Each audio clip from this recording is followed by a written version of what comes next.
जी, hello दोस्तों, मैं हूँ कमर चीमा और दोस्तों जैसा कि आप देख रहे हैं मेरे साथ मौजूद हैं अमीर हुसैन, यंग क्रिकेट एंथुसियास्ट हैं। अमीर हुसैन, सबसे पहले तो आपके वक़्त का बहुत शुक्रिया। Thank you, Chima sir, for inviting me. अमीर हुसैन, ये बहुत सारे जो पीएसएल प्लेयर्स हैं, पीएसएल के अंदर फॉरेन प्लेयर्स जॉइन कर रहे हैं, ये क्या बात है?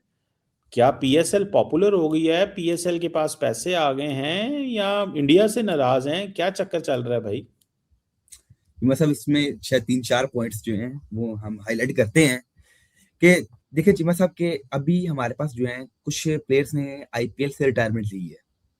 एंड्रे रसल ने वो पिछले पिछले 15-16 साल से खेल रहे हैं आईपीएल में। लेकिन कुछ और चीजें भी देखने वाली हैं, जैसे कि फाफ डू प्लेसिस। वो आईपीएल पिछले 14 साल से खेल रहे हैं और इस दफा उन्हें फैसला किया है कि मैं आईपीएल से रिटायरमेंट लेके पीएसएल खेलूंगा। हुँ।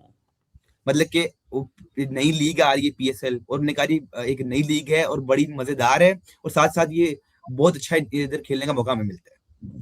हुँ। बस अब जब ये फैसला आया उसके बाद मैं आपको इंडिया इंडिया के रिव्यूज बताता हूँ, इंडिया वालों ने क्या बोला। और फिर ठीक एक दिन बाद मोइन अली, वो भी एक लंबे अरसे से जो है आईपीएल खेल रहे हैं 10-12 साल से, उनने बोला जी मैं आईपीएल से रिटायरमेंट लेके पीएसएल खेलना चाहता हूँ। ये एक बहुत अच्छी लीग है, उन्हें ये अपना पूरा बयान दिया है। ठीक है जी, मैं रिटायरमेंट ले रहा हूँ और अब मैं पीएसएल खेला करूंगा, आईपीएल नहीं। फिर साथ ही साथ कुछ पुराने प्लेयर्स, एंड्रे रसल ने, ग्लेन मैक्सवेल, इन्हें रिटायरमेंट ले ली आईपीएल से। अब जी हम तो कह रहे हैं जी हमारे पास प्लेयर आ रहे हैं, लेकिन वो क्या आ रहे हैं या उन्हें निकाला जा रहा है आईपीएल से। अब दो चीजें हैं। अब हम इन्हें दो एंगल से देख सकते हैं। एक तो हम ये कहते हैं देखें चीमा साहब, लास्ट ईयर 2025 मतलब कि जब स्टार्ट हुआ था पीएसएल और आईपीएल, क्योंकि अब 2026 आने वाला है और आईपीएल और पीएसएल 2026 में होंगे। डेविड वार्नर जिनने अपना आईपीएल के अंदर ऑक्शन के अंदर नाम दिया, उन्हें खरीदा नहीं गया था। उन्होंने क्या किया, उन्हें आईपीएल उन्हें नहीं खरीदा गया तो वो पीएसएल खेलने आ गए। मैंने कहा चलो पीएसएल तो है ना, दरवाजे तो खुले में हर कार। केन विलियमसन को भी ना खरीदा गया तो वो भी पीएसएल में आ गए। मतलब कि इंडिया ने उस वक्त कहा कि इंडिया के आईपीएल वालों ने, जो लोग देखते हैं क्रिकेट, वो कह रहे हैं जो हमारे रिटायर्ड प्लेयर्स हैं जिन्हें हम खरीद नहीं रहे वो पीएसएल खेलने जा रहे हैं। जबकि हमारे इधर क्या कहा जा रहा है कि ये तो नए प्लेयर्स हैं, ये बड़े प्लेयर्स हैं, जबकि वो बूढ़े हो चुके हैं। क्या क्या अब दो चीजें हमें देखनी पड़ेंगी, पीसीबी को भी और जो ओनर्स है टीम्स के। क्या ये यंग प्लेयर्स हैं, क्या ये एंटरटेन कर सकते हैं, और क्या ये यंग ब्लड जो खेल रहे हैं उन्हें सिखा सकते हैं। ये सारी चीजें हमें देखनी पड़ेंगी। और अब साथ साथ जी मतलब अब जब फाफ टू प्लेसिस ने बोला मैं पीएसएल खेल रहा हूँ, पहले तो उन्हें हम वो मतलब कि वो पूजा करते थे उसकी, क्या प्लेयर है यार, क्या खेलते हैं। पहले आरसीबी के लिए खेल रहे थे, राजस्थान के लिए भी। उन्हें कहा क्या बात है यार, कैसा प्लेयर है। पिछले साल तक जो थे फाफ डू प्लेसिस, वो जो थे बूढ़े नहीं हुए थे। पिछले साल वो बिल्कुल फिट थे, according to Indian IPL fans. मैंने कहा जी वो बिल्कुल ठीक है, फिट है, बहुत अच्छा खेल रहे हैं, एंटरटेन कर रहे हैं। जैसे उन्होंने पीएसएल का नाम दिया वो बूढ़ा हो गया। मतलब कि ये देखें, ये भी डबल स्टैंडर्ड्स हैं। अगर वो इस साल भी खेलते आईपीएल तो इन्हें बोलना था क्या प्लेयर है यार, कितने लंबे लंबे छक्के मारता है, कितनी अच्छी इनिंग्स खेलता है। जब वो पीएसएल खेलने चले गया तो उन्हें बोलना शुरू कर दी नहीं जी ये तो फिर बूढ़ा हो गया। ऐसे ही मोइन अली ने कहा मैं पीएसएल खेलूंगा, उन्हें बोले ये भी बूढ़ा हो गया। मतलब कि जो हुँ। जो पीएसएल खेलेंगे वो बूढ़े हो जाएंगे एकदम, बेशक वो 25 साल का, 30 साल का, 35 साल का। और ये अगर दूसरे एंगल से ये देखें फाफ डुप्लेसिस को, बात ठीक भी है। उनकी 43 ईयर्स एज हो गई है। शायद उन्हें इस दफा खरीदा भी नहीं जाता, उन्हें इस चीज को भी मद्देनजर रखा होगा, यार शायद मुझे खरीदा बाय ना किया जाए। और साथ ही साथ अगले दिन क्या हुआ, मैक्सवेल ने बोला जी मैं इस दफा के आईपीएल के ऑक्शन में हिस्सा नहीं ले रहा। और साथ ही आगे से बयान आगे जी, जो क्रिकेट एनालिस्ट हैं इंडिया के, उन्हें बोला जी मैक्सवेल को पता था कि मुझे इस दफा ऑक्शन में खरीदा नहीं जाएगा। उन्हें उन्हें उन्हें लगा कि ये एम्बैरसमेंट होगी मेरे लिए वो कि मैं खरीदा ना जाऊं, तो मैं अपना नाम नहीं देता। तो मतलब कि ये सिनेरियो पूरा कि अब हमारे हुँ। पास प्लेयर्स खेलने आ रहे हैं। आज रोड शो भी चल रहे हैं लंदन के अंदर, पाकिस्तान का। और हम चाहते हैं कि नए इन्वेस्टर्स आए पाकिस्तान के अंदर। और जो न्यू डेवलपमेंट हुई है पीएसएल के अंदर वो ये है कि पाकिस्तान के अंदर पीएसएल में दो नई टीम्स ऐड करने की जा रही है। हुँ, लेकिन असल चीज़ तो ये है यार, रेवेन्यू भी जनरेट करे ना। पीएसएल है तो भूखा ही है ना, नॉट रिच लाइक आईपीएल। तो ये बताएँ कि ये मोहसिन नकवी किधर यूके गए हुए हैं, सुना है वहाँ पे भी कुछ वो कर रहे हैं, कुछ टूर्नामेंट हो रहा है वहाँ पे या क्या हो रहा है? जी मैं सर देखें, हमने अब चाहते हैं कि हमारे पास जो है ना, क्योंकि पीएसएल मशहूर है पीएसएल 10 से, बहुत हमें हुँ। जो है मतलब डेविड वार्नर, बेशक वो बूढ़े हो चुके थे, लेकिन वो पीएसएल खेलने आए हैं, उन्होंने एंटरटेन किया है। पीएसएल की वैल्यू बढ़ी है एट लास्ट हम देखें तो। फिर हम्म, इस दफा रोड शो है वो लॉर्ड्स हो रहा है, लॉर्ड्स के स्टेडियम में, होम ऑफ क्रिकेट है वो, इस टाइम इंग्लैंड में हो रहा है। तो ये पाकिस्तान के लिए ये ऑनर की बात है कि उधर हम रोड शो कर रहे हैं अपना। अब हम चाहते हैं कि पीएसएल के टीम ओनर्स जो हैं वो उधर आए और जो है न्यू इन्वेस्टर्स आके देखें और पीएसएल की पीसीबी की मैनेजमेंट से मिले, पीएसएल की मैनेजमेंट से मिले, और ताकि वो इन्वेस्ट करे टीम्स में, हम्म, ताकि हमारी टीम जो है पिछली दफा जितनी बिकी थी हम्म, इस दफा वो डबल बिके।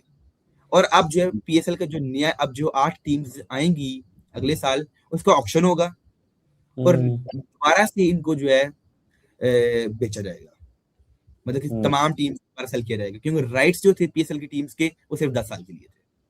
हम्म, अब देखते हैं कि क्या बाहर के इन्वेस्टर आके इसमें दिलचस्पी दिखाते हैं, इंटरेस्ट दिखाते हैं कि जी कि हम भी खरीदते हैं, हम भी पैसे डालते हैं। जबकि इंडिया में आईपीएल की टीम के लिए वो पीछे से सब दौड़ते हैं, क्रिकेटर्स भी, जो रिटायर्ड क्रिकेटर्स भी, बड़े बड़े बिजनेसमैन भी, जो एक्टर्स भी। जबकि पाकिस्तान के अंदर ये शौक नहीं है कि हमारे एक्टर्स जो हैं, हमारे बिजनेसमैन हैं, वो इसमें इन्वेस्ट करें। अब अली तरीन जो है चीमा साहब, आप देखिएगा वो नाराज होकर चले गए। वो कहते हैं नहीं, मुझे पीसीबी ने और पीएसएल की मैनेजमेंट ने बहुत तंग किया है और इस हम्म, दफा टीम खरीद रहे हैं। अब पीसीबी ने बोला कि आप अपोलोजाइज करें, उसने कहा मैंने कोई अपोलोजाइज नहीं करना, और जो ने उन्हें भेजा था एग्रीमेंट उसे फाड़ दिए पूरे मीडिया के सामने। मतलब कि हमारे अंदर अभी भी, मतलब कि वो कुछ चीजें हम अपने आप को बदल नहीं रहे हैं पीसीबी वाले। वो ही पुराना माइंडसेट कि हम किसी को भी अपने नीचे दबा लेंगे, ये हो जाएगा वो हो जाएगा, आप किसी को अच्छी तरह डील नहीं कर पाते हैं। अब अगर इसी तरह इन्वेस्टर्स आपसे नाराज होते रहेंगे तो इट मीन्स कि फिर आपका पीएसएल तो तरक्की नहीं ना करेगा। आईपीएल देखेंगे, आईपीएल दिन ब दिन तरक्की कर रहा है, हर साल उनकी ब्रांड वैल्यू बढ़ रही है। कभी वो $26 बिलियन, कभी कितनी उनकी हर साल ब्रांड वैल्यू बढ़ रही है। पिछले साल उनकी जो थी $12 बिलियन जो थी ब्रांड वैल्यू थी, अब वो $16 बिलियन हो जाएगी इस साल, हम्म, जो उन्हें अपनी रिपोर्ट शो की हुई बीसीसीआई ने। तो मतलब कि हम कहाँ खड़े हैं, हम $350 मिलियन पे खड़े हुए हैं अभी तक। हम कहते नहीं हमारी ब्रांड वैल्यू कितनी है, $350 मिलियन से लेकर $500 मिलियन तक, और एग्जैक्ट हमें आज भी नहीं पता है। आप जाएं पीसीबी की मैनेजमेंट से पूछें जी भाई हमें बता दें कि पीएसएल की कितनी ब्रांड वैल्यू है, वो बोलेंगे हमें पता ही नहीं। हम्म, पता होगा तो वो शो नहीं करेंगे, वो बताते नहीं है। मीडिया पे शो ही नहीं किया गया कि पीएसएल की कितनी ब्रांड वैल्यू हो। आप किसी को बोले ना बताए हमें, कोई भी नहीं बताएगा, जबकि आईपीएल बताई जा रही है। हमें ये थोड़े से बोल्ड डिसीजन लेने पड़ेंगे ताकि हमारे पास इन्वेस्टर्स आए, यंग ब्लड आए, यंग प्लेयर्स हम लेके आए। और चीमा साहब हमने कोई कुछ जनरेट भी किए हैं, जैसे टीम डेविड जो आईपीएल खेल रहे हैं, उन्हें पीएसएल से शुरू किया था खेलना, उन्हें पीएसएल से शुरू किया था। लेकिन जब उन्हें अच्छी मिली इन्वेस्टमेंट और मतलब उनके ऊपर इन्वेस्ट किया गया आईपीएल की तरफ से, उन्हें कहा आओ हमारे पास खेलें, उनकी अच्छी बिडिंग हुई तो उधर चले गए। हम जब तक एक अच्छी बिडिंग नहीं करेंगे, जब देखें आईपीएल के अंदर जो 27 करोड़ के लास्ट ईयर ऋषभ पंत खरीदे गए थे, वो पाकिस्तानी 81 करोड़ बनते हैं। तो क्या आप 81 करोड़ तो आपकी पूरी टीम का बजट होता है, हमने 81 करोड़ में हमने पूरी ये 10 प्लेयर खरीद ली, बल्कि 10 प्लेयर इतना भी नहीं आपका बजट होता है, तो वो एक प्लेयर 90 करोड़ का 100 करोड़ का खरीद रहे हैं, जबकि आपके पास इतना बजट ही नहीं है। आपने लास्ट ईयर डेविड वार्नर को 8 करोड़ में खरीदा पाकिस्तानी रुपीज, जो कि इंडिया में 2.5 करोड़ बनता है। तो वो सब लोग यही कहेंगे ना, जो उनका जो मतलब जो उनके यंग प्लेयर्स होते हैं वो इतने का वो खरीदते हैं 2.5 करोड़ का, उनका जो यंग प्लेयर होता है। ये हमें चीजें देखनी पड़ेंगी और हमें मौका देना पड़ेगा यंग प्लेयर्स को भी, और उन्हें आगे लेके आना पड़ेगा। और जो प्लेयर्स बूढ़े हो चुके हैं उन्हें उन्हें आप भी ना लें, मतलब कि हम्म, ये आप क्या लेंगे, अगर आप फाफ टू प्लेसिस आपको एंटरटेन ना कर पाए, आपकी ब्रांड वैल्यू ना बढ़ा पाए, तो मेरे ख्याल से उन प्लेयर्स का फायदा नहीं है, और आईपीएल इसलिए निकाल लेता है। हम्म, ट्रू, ट्रू। अच्छा ये बताएं कि ये अब वर्ल्ड कप सुना T20 हो रहा है, पाकिस्तान इंडिया में हो रहा है फरवरी में, वो तो आया, दिसंबर तो खत्म हो गया, पीछे जनवरी और फरवरी में है। और पाकिस्तान की जीतेंगे कि हम बेइज्जती होके आएंगे वहां से भी, क्योंकि वो कहते हैं हमारे लड़के जो है ना वो तो इस काबिल ही नहीं है। क्या करना है यार इनका, ये बताएं आप। नहीं हम नहीं, तो बस राइजिंग अब आप टैलेंट भी सुना है, कोई आया है राइजिंग टैलेंट आया है, वो राइजिंग टैलेंट किधर है, वो क्या करता है राइजिंग टैलेंट। जिਵੇਂ साहब सबसे पहले जो है आपको मुबारकबाद, आप पहले खैर मुबारक बोले मुझे ताकि मैं फिर आगे शुरू करूँ। जी जी, खैर मुबारक। तो मोहसिन नकवी साहब ने केक भी काटे हैं, मिठाइयाँ फिर पीसीबी भी बांटी गई हैं। उन्होंने कहा जी हम कामयाब हो गए हैं। तो जब हमने पूछा क्यों, क्या क्या कामयाबी क्या मिली है, हम्म, उन्होंने कहा जी एक तो हमने इंडिया को, हमारे जो राइजिंग स्टार्स हैं उनने एशिया कप में हरा दिया है, हम्म, एक खुशी की बात की। दूसरी खुशी हमें अभी तक ये हो रही है, जो कि खुशी नहीं है, ये बस अपने से लगे हुए हैं कि क्या T20 वर्ल्ड कप का फाइनल जो है, जो अहमदाबाद में होना है, वो कोलंबो में होगा, श्रीलंका में। हम्म हमारा चीमा साहब एम ये नहीं है कि हम वर्ल्ड कप जीते। पीसीबी ने ये अपना ये रखा हुआ है कि हमने किसी तरह फाइनल्स जो है वो इंडिया से बाहर निकालना है।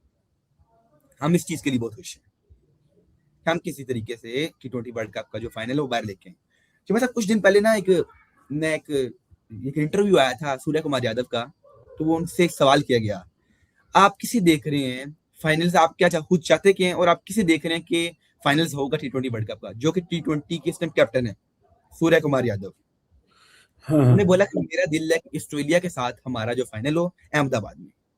हम्म और चीमा साहब जो अभी तक आपके हालात हैं, हम्म तो मुझे नहीं लग रहा कि आप जो है इंडिया को उस वर्ल्ड कप में डिफीट कर पाए। हाँ हाँ देखिए आपका और देखिए पीसीबी और बीसीसीआई का एक वायदा हुआ था, एग्रीमेंट हुआ था कि हम्म, साल तक ना आप इंडिया खेलने आए और ना हम पाकिस्तान आएंगे। बात तमाम जो खत्म। न्यूट्रल वेन्यू पे खेलें खेलें। हम्म उन्होंने कहा ठीक हम्म है, और उसके बाद वो अपने मुआहदे पे जो है उतर आए। उन्होंने कहा ठीक है, हम आपके साथ श्रीलंका खेलने आएंगे, कोई मसला नहीं है, फिक्र नहीं करनी है आपने, हम श्रीलंका आएंगे। तो क्या हम्म आप श्रीलंका बुला के भी आप उनसे जीत पाते हैं? नहीं।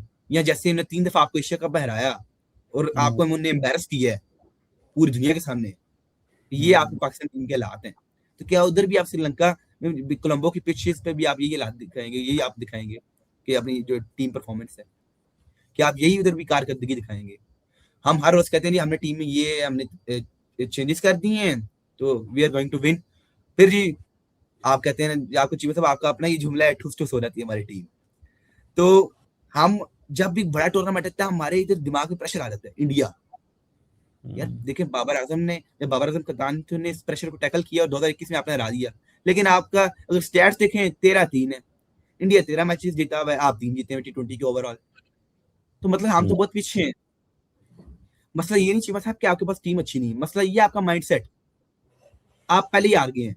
फर्ज कर लीजिए आपने 176 कर दिया है, आपके माइंडसेट में ये, माइंड में ये है, ये लो यार हमारे बॉलर्स खा हम्म जाए। जिसने हमारी बैटिंग परफॉर्मेंस परफॉर्म करती है, उस दिन हमारी बॉलिंग बैठ जाती है। जिसने बॉलिंग अच्छा करती है, बॉलर्स हमारा अच्छा परफॉर्म करते हैं, उस दिन हमारे बैट्समैन बैठ जाते हैं। और चीमा साहब मजे की बात ये है कि ये जो T20 वर्ल्ड कप है, ये पाकिस्तान के लिए बड़ा इंपॉर्टेंट है और इंडिया के लिए भी। देखिए अगर हम्म इंडिया हार जाता है कोलंबो में आके, तो ये इंडिया के लिए बहुत बड़ी एम्बेरसमेंट है। हम्म आप कोलंबो में आते हैं पाकिस्तान के साथ खेलने और आप हार जाते हैं, तो ये हम्म शर्मिंदगी की बात है। मतलब कि अब पाकिस्तान को चाहिए अपनी तैयारी पूरी रखें और इंडिया को हराए उधर जाके। और पाकिस्तान के अंदर ये कैपेबिलिटी है। पाकिस्तान के राइजिंग स्टार्स जो लड़के हैं, यंग लड़कों ने इंडिया को हरा दी है और वो एशिया कप भी हम्म जीत गए। तो आप पकड़े उधर से टैलेंट। मोहसिन नकवी साहब को बोलना पड़ेगा हमें, वो भाई टैलेंट लेके आओ टीम में। मतलब कि हम्म चीमा साहब हमें देखें, इंडिया की टीम है, इतनी प्रॉपर टीम है, उसे हराना नामुमकिन है। हम्म पिछले आप 4 से 5 टूर्नामेंट देख लें, इंडिया की टीम हारी नहीं है। एशिया कप इंडिया नहीं आ रहा, चैंपियंस ट्रॉफी में ऑस्ट्रेलिया भी थी, न्यूजीलैंड भी थी, साउथ अफ्रीका, पाकिस्तान, सब बड़ी टीमें थी, इंडिया जीत गया। उससे पहले T20 वर्ल्ड कप इंडिया जीत गया। उससे पहले ओडिया वर्ल्ड कप था, उसमें इंडिया फाइनल्स में गया, रनर्स अप थे। मतलब कि इंडिया हारने का नाम नहीं ले रही, वह क्रिकेट के ऊपर रूल कर रहे हैं। ठीक है, और क्रिकेट के ऊपर रूल कर रहे हैं, ऐसे ही करते रहना है। आप बहुत पीछे रह गए, आपको तो लोग अब टीम ही नहीं मानते हैं। मतलब कि आपको कहते हैं यार जो चलो ठीक है यार, अनप्रिडिक्टेबल टीम है, हम बड़ी खुशी से कहते हैं वी आर अनप्रिडिक्टेबल टीम। तो ये बात नहीं है, ये बड़ी शर्मिंदगी है कि आपको कोई बोले ये अनप्रिडिक्टेबल है, कभी भी कुछ भी कर सकती है। मतलब कि आप टीम तो ना हुए, आप अनप्रिडिक्टेबल ही हैं, कभी भी कुछ भी कर दिया, छक्का लग गया तो लग गया, वरना आउट हो गए। हमारा तो ये हाल है। मतलब कि हमें इस सिनेरियो से बाहर निकलना है और हमें टैलेंट आगे लेके आए ताकि हम इंडिया को हरा सकें। इंडिया के प्लेयर जो हैं 20 ओवर में 250 करते हैं, हम कहते हैं 20 ओवर्स 150, वेरी गुड। जिम्बाब्वे के खिलाफ भी हमने 150 की है, हम श्रीलंका के खिलाफ भी 180 पे अटक जाते हैं। तो आप फिर इंडिया के खिलाफ कैसे 200 करेंगे? उनके पास इतनी कैपेबिलिटी है खेलने की। हमने शिवा हम्म साहब एशिया कप फाइनल में 20 पे 3 आउट किए थे इंडिया के। उनके पास हम्म मिडल ऑर्डर इतना स्ट्रॉन्ग था, मैच वो फिर हाथों से ले गए हमारे। हम्म ताकि इंडिया वाले खुद सोच रहे थे कि यार ये मैच हमारे हाथों से गया, लेकिन उनके जो जो है हम कैच ड्रॉप कर देते हैं। हुसैन तलत ने कैच ड्रॉप कर दिया संजू सैमसन का, हम मैच फिर हार गए। हम्म और चीमा साहब आप जो अक्सर लगाते हैं, ये आप देखेंगे कि लोग खेलते हैं बेट लगाते हैं जी, आए जी पाकिस्तान इंडिया के मैच में बेट लगे, 96 to 97% बेट जो इंडिया के ऊपर लगती है, 3% आपके ऊपर। वो प्रिडिक्टेबल है ना, उनके साथ वो काम करना ज्यादा आसान है, वो जीत जाते हैं। उन साढ़े तो पता नहीं लगता, इन्होंने पता नहीं किधरों पैसे ना फाड़ लिया उन। तो फिर ऐसे इस ही तरह की competition तो होती है ना भाई, ऐसे तो नहीं होता, थोड़ा ही चलता है कि मतलब वो एक चीज है। तो बहरहाल देखते हैं क्या होता है। टैलेंट तो है, अब ये पता नहीं इन टैलेंट को इन्होंने बारी नहीं आने देनी है इनकी, इनको समझ ही नहीं आने देनी इन्होंने, मुझे पता है ना सारी बात का। तो ये तो एक चीज़ है, देखते हैं क्या इसमें निकलता है। Anyhow, thank you very much, Amir Hussain. आपके वक्त का बहुत शुक्रिया एंड फॉर अपडेटिंग अस कि what's going on in the PSL and what can happen at the. और हम बड़े खुश हैं कि हमारे पास नया टैलेंट आ रहा है और सारा, लेकिन ये इतना कोई मजाक भी नहीं है। ये टैलेंट किसी कम का नहीं है। अगर इसको आपने इस्तेमाल ना किया तो, इसको आप यूटिलाइज ना कर पाए तो क्या फ़ायदा इस टैलेंट का? This a question I think. Thank you very much. Thank you.